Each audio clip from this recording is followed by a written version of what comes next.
We're going to explore graphs of logarithms today.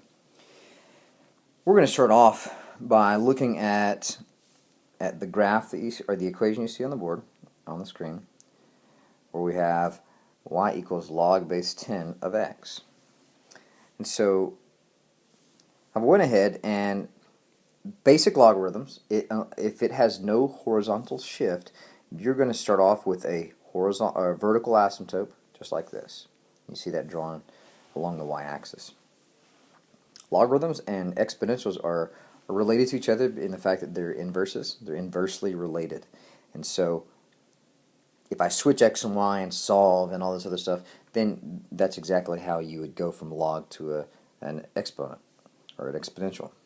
We're going to graph a couple things. I'm going to give you some of the basic ideas about how to graph a logarithm, no matter what the base is. In fact, it's quite easy.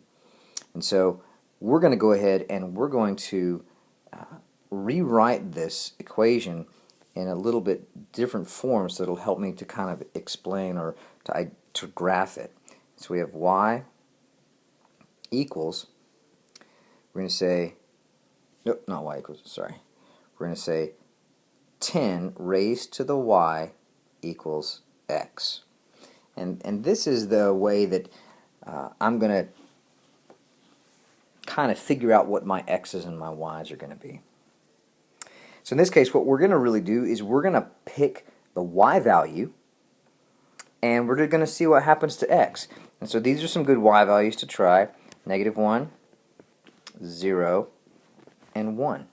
Now, is that the y values you're going to choose every time? No, not at all. These are the y values I'm going to start with. You know how we talked about graphing exponentials? We graphed their parent functions, and then we graphed a couple of points on the parent, and then we shifted it. Oh, this one goes left 4 and down 5. Well, this is kind of where we start with this one. Instead of choosing x's, we get to pick the y this time, and we're going to plug that into my little mini equation over here, and we're going to see what the x would end up being. And so we have 10 to the -1. Oh, that's easy. That's 1 over 10. So my x is going to be 1/10. We're going to do 10 to the 0, which is even easier. That's 1. That's a special point. That point always exists. That's what I guess you would call your initial point on your logarithm. And the last one, we're going to say 10 raised to the first power. That's equal to 10. Easy enough. Now notice that all of the x's are just different powers of 10. That's what's going to happen. If we generalize this to mean something else, then what that really becomes is it's really 1 over the base, and it's going to be 1, and it's going to be the base. And so if you kind of make this into a generic form, here's what you would end up with every time. So if my base was 2, instead of if we were looking at log base 2 of x, then I would have 1/2, 1, and 2 instead of the 10s at the bottom. So now let's go enough talking. Let's go ahead and plot these points. Now I know that 1/10 is pretty small, so I'm just going to do my best and graph as close as possible. So here's -1. So we're going to graph 1/10, -1. So that's probably somewhere right in here.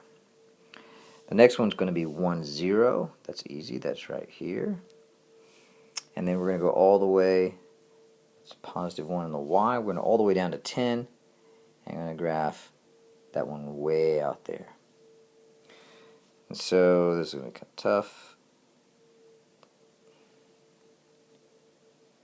And this is what we have as a logarithmic equation, or a logarithmic graph. It's similar to your exponential. If you kind of twist it, you can kind of see how it mimics that exponential graph. Take that and basically, and then I can take this and I can shift my graph anywhere I want to. I can reflect it into the x-axis, I can reflect it over the y-axis, I can shift it left and right, up and down, I can stretch it, I can do all these kinds of things. Okay, just remember, what it's based on is your base, no pun intended. It's that number right there that's going to make every difference when you go to graph these things. Make sure you pay attention to that. Definitely pay attention to anything else. If I had had like x, if I had a horizontal shift like in parentheses where I had x minus 3, then this would have shifted to the right 3, and that means the vertical asymptote shifts over whatever h is in your equation. That's the basics of graphing logs. Make sure that you know how to do this. And when it comes to transformations, that's going to be a lot easier when you know how to do this.